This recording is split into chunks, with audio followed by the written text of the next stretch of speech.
നമസ്കാരം. കാർഷിക വാർത്തകളിലേക്ക് സ്വാഗതം. വാർത്തകൾ വായിക്കുന്നത് സൗപർണിക.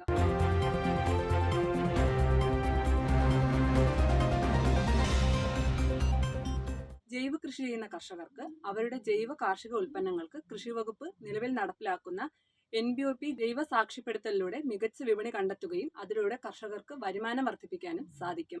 ജൈവ കാർഷിക മിഷന്റെ ആദ്യ ഗവേണിംഗ് കൗൺസിൽ യോഗത്തിൽ അധ്യക്ഷനായ കേരള സംസ്ഥാന കൃഷി വകുപ്പ് മന്ത്രി നിർദ്ദേശിച്ചതനുസരിച്ച് ജൈവ കാർഷിക ഉൽപ്പന്നങ്ങൾക്കും ഉത്തമ കൃഷിമുറകൾ പാലിച്ച് ഉൽപ്പാദിപ്പിക്കുന്ന കാർഷിക ഉൽപ്പന്നങ്ങൾക്കും Kerala agro organic, Kerala agro green എന്നിങ്ങനെ ബ്രാൻഡിംഗ് ചെയ്യുന്ന വിപണിയിൽ എത്തിക്കുന്നതാണ്. Kerala agro organic, Kerala agro green എന്നീ ലോഗോകളുടെ ലോഞ്ചിങ്ങും ഈ കാർഷിക ഉൽപ്പന്നങ്ങളുടെ ആദ്യ വിൽപ്പനയും ഇന്ന് 11/9/2024 പകൽ 12 മണിക്ക് കേരള സെക്രട്ടേറിയറ്റിലെ ലയം ഹാളിൽ ചേരുന്ന യോഗത്തിൽ കൃഷിവകുപ്പ് മന്ത്രി ഉദ്ഘാടനം നിർവഹിക്കുന്നതാണ്. കൃഷിഭവനുമായി ബന്ധപ്പെട്ട് സംസ്ഥാനത്ത് കാർഷിക രംഗത്തെപ്പറ്റി മനസ്സിലാക്കുവാനും crop planning and cultivation, marketing, extension, administration, അനുബന്ധ മേഖലകൾ എന്നിവയിൽ പ്രായോഗിക പരിശീലനം നേടുവാനും അവസരമൊരുക്കുന്ന ഇന്റേൺഷിപ്പ് പദ്ധതിയിലേക്ക് കേരള സർക്കാർ കാർഷിക വികസന കർഷക ക്ഷേമ വകുപ്പ് അപേക്ഷ ക്ഷണിച്ചിരിക്കുന്നു. യോഗ്യത VHSC അഗ്രികൾച്ചർ, കൃഷിശാസ്ത്രത്തിൽ അല്ലെങ്കിൽ ജൈവ കൃഷിയിൽ ഡിപ്ലോമ.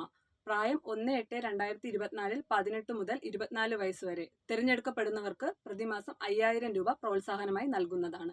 പരമാവധി 6 മാസമായിരിക്കും ഇന്റേൺഷിപ്പിന്റെ കാലാവധി. താല്പര്യമുള്ളവർ നിശ്ചിത യോഗ്യതയുള്ള www.keralaagriculture.gov.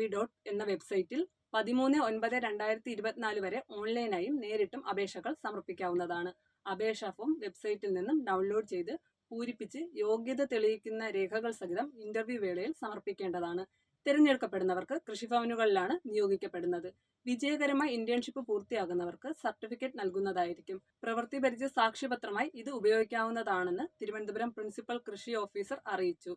ഈ വർഷം സംസ്ഥാനത്ത് 1000 ഹെക്ടർ വിസ്തൃതിയിൽ 11 ഇനം ഫലവൃക്ഷ വിളകളുടെ കൃഷി വ്യാപിപ്പിക്കും. നാടൻ ഫലവർഗ വിളകളായ മാവ്, പ്ലാവ്, വാഴ, പപ്പായ എന്നിവയ്ക്കൊപ്പം mangosteen, rambutan, dragon fruit, avocado തുടങ്ങിയ ഫലവർഗ വിളകളും ക്ലസ്റ്റർ അധിഷ്ഠിത കൃഷിയിൽ ഉൾപ്പെടുത്തിയിട്ടുണ്ട്. ഫലവർഷ വിളകളുടെ കൃഷി പ്രോത്സാഹിപ്പിക്കാൻ ഈ വർഷം തന്നെ 200 ക്ലസ്റ്ററുകൾ കൃഷി വകുപ്പിന്റെ നേതൃത്വത്തിൽ സംസ്ഥാനത്ത് രൂപവൽക്കരിക്കുന്നതാണ്. ഫലവർഗ്ഗങ്ങളുടെ അത്യുൽപാദന ശേഷിയുള്ള തൈകൾ ലഭ്യമാക്കുക, സംസ്ഥാനത്തെ പഴവർഗ്ഗ ഉൽപാദനം വർദ്ധിപ്പിക്കുക, അതുവഴി പോഷക സമൃദ്ധിയിലേക്ക് നീങ്ങുക എന്നീ ലക്ഷ്യങ്ങളാണ് ആരംഭിച്ചിട്ടുള്ളത്.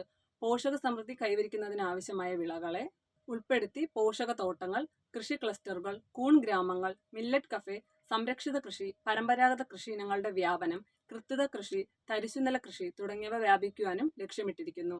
കാർഷിക വാർത്തകൾ അവസാനിച്ചു. നന്ദി.